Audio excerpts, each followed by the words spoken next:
The history of what is today the Philippines started with the arrival of its first humans. It is believed they used rafts or boats around 60,000 years ago, with groups of diverse people settling in the archipelago.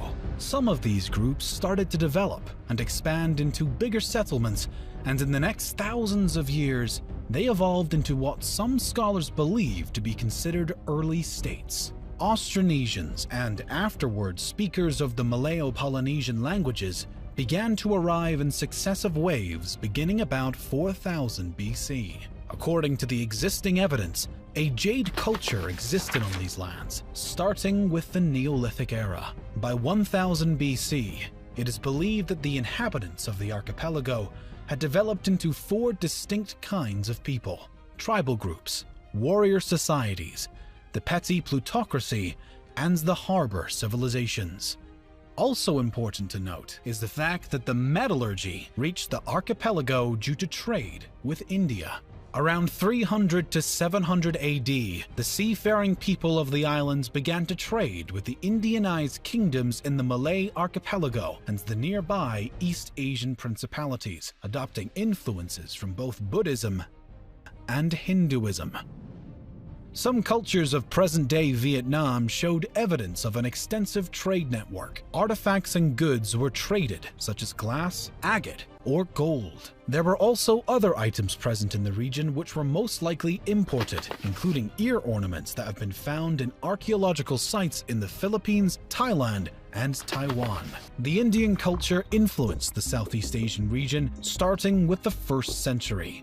During the period of the South Indian Pallava dynasty and the North Indian Gupta Empire, Indian culture spread to Southeast Asia, and it reached the Philippines, which led to the establishment of new kingdoms largely influenced by the Indian culture and traditions. The date inscribed in the oldest Philippine document found so far, the Laguna copperplate inscription, is 900 AD.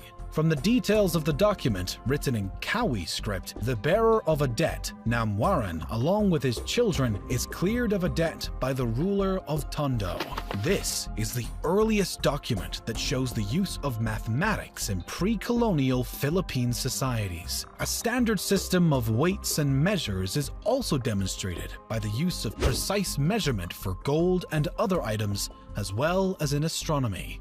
From the various Sanskrit terms and titles seen in the document, the culture and society of the Manila Bay were that of Hindu Old Malay amalgamation, similar to the cultures of Java, Peninsular Malaysia, and Sumatra at the time. In the years leading up to 1000, there were already several maritime societies existing in the islands, but there was no unifying political state encompassing the entire Philippine archipelago. Instead, the region was divided into numerous semi-autonomous city-states under the rule of the plutocracy, while a number of states existed alongside the highland societies. These smaller structures alternated between being part of or being influenced by larger Asian empires like Maya Pahit. Around 1225, the nation of Mai, a Buddhist pre-Hispanic Philippine island state centered in Mindoro, flourished, attracting traders and shipping from the kingdom of Ryukyu to the Empire of Japan. Chao Jakua, a customs inspector in Fujian province, China, wrote the description of the barbarous peoples, describing trade with this pre-colonial state. Its people were noted for their honesty in trade.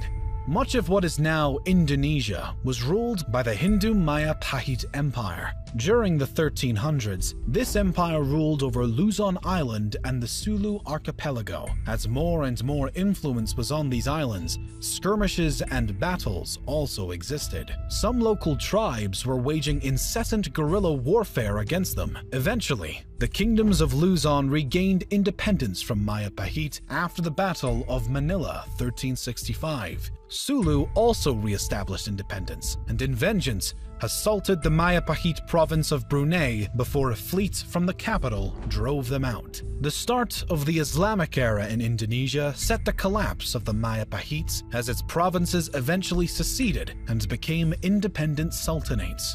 In 1380, Makhdoom Karim, an Arab trader born in Johor, arrived in Sulu from Malacca and brought Islam to the Philippines. Additionally, Sharif ul Hashim, an Arab Muslim explorer, established the Sultanate of Sulu by converting its previous ruler, the Hindu king Raja Baguinda, to Islam and then marrying his daughter. The Sultanate of Maguindanao rose to prominence at the end of the 15th century. Meanwhile, the religion was introduced to the area by Muslim missionaries and traders from the Middle East, Indian, and Malay regions who propagated Islam to Sulu and Maguindanao. As before, when Buddhist and Hindu cultures influenced the archipelago, the same case happened with the Muslim culture. Upon the secession of Brunei from the Maya Pahit Empire, they imported the Arab emir from Mecca, Sharif Ali, and became an independent sultanate. The new religion started to grow roots in the Philippines through conquest and conversion of local leaders in the next decades. Moreover, Islam was further strengthened by the arrival to the Philippines of traders and proselytizers from Malaysia and Indonesia. In 1521, the Spanish reached the archipelago through the expedition around the world led by Portuguese-born Spanish explorer Ferdinand Magellan.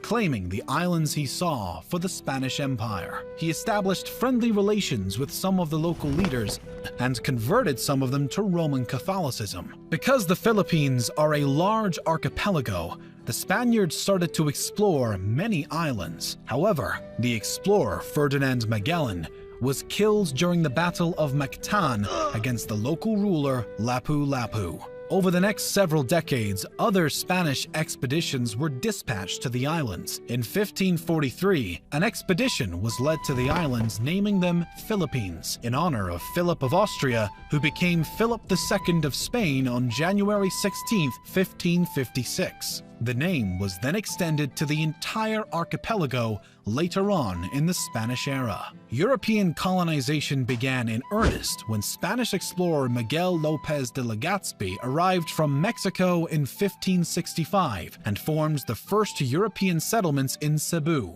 Through diplomatic and military annexation of some lands, incorporating local states including the Kingdom of Tondo, the Spaniards established Manila as the capital of the Spanish East Indies. In 1578, the Castilian War erupted between the Christian Spaniards and Muslim Bruneians over control of the Philippine archipelago. The Christian troops were so diverse due to generally being made up of people under the Spanish rule, including Native Americans, namely Aztecs, Mayans, and Incans, who were gathered and sent from Mexico and South America to be led by Spanish officers that had worked together with native Filipinos in military campaigns across Southeast Asia. The Muslim side was also very diverse though. They were supported by the Ottoman Empire, with their troops consisting of Malay warriors and expeditionary forces sent by the Ottomans, which included mainly Turks, Egyptians, Swahilis, Somalis, Indians,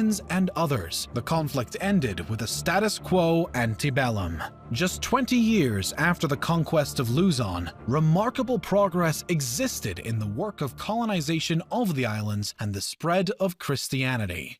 A cathedral was built in the city of Manila with an episcopal palace. Other monasteries and churches were built across islands, and more people started to convert to Christianity. Furthermore, Spanish and Mexican families settled in the new lands, creating stronger communities. Much of the archipelago came under Spanish rule, creating the first unified political structure known as the Philippines. Spanish colonial rule saw the introduction of Christianity, the code of law, and the oldest modern university in Asia. The Philippines was ruled by the Mexico-based Viceroyalty of New Spain, and after, the colony was directly governed by Spain. Many of the local people revolted in the next centuries due to some abuses made by the Spanish authorities. Their rule ended after the American-Spanish War at the end of the 19th century in 1898. The Philippines became a territory of the United States. The United States then established the insular government to rule the Philippines. In 1907,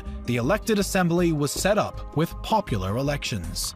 The US promised independence in the Jones Act to the country, and the Philippine Commonwealth was established in 1935 as a 10-year interim step period to full independence. But before gaining total freedom, in 1942, during World War II, the Philippines was occupied by Japanese forces. By 1945, the US liberated the Philippines, and the Treaty of Manila in 1946 established an independent Philippine Republic. The period of their independence was marked by internal skirmishes and a smaller period of dictatorship, but also huge progress and development, with Manuel Roxas becoming the first president of the Independent Republic of the Philippines. The United States seceded its sovereignty over the Philippines on July 4, 1946, as scheduled. However, the Philippine economy remained highly dependent on United States markets. Roxas died suddenly of a heart attack in April 1948, and the Vice President Elpidio Quirino ruled the country until 1953. Some communist partisans existed in the islands, but were defeated in the 50s. Additionally, an important event happened in the middle of the 1960s. Ferdinand Marcos took power in 1965 and ruled until 1986. This era included the final years of the Third Republic from 1965 to 1972, and the Philippines under martial law 1972 to 1981. His reign was marked by dictatorship and instability. In 1986, Ferdinand Marcos was removed from power and replaced by Maria Corazon Aquino. Up to the present day, 5 other presidents ruled the Philippines.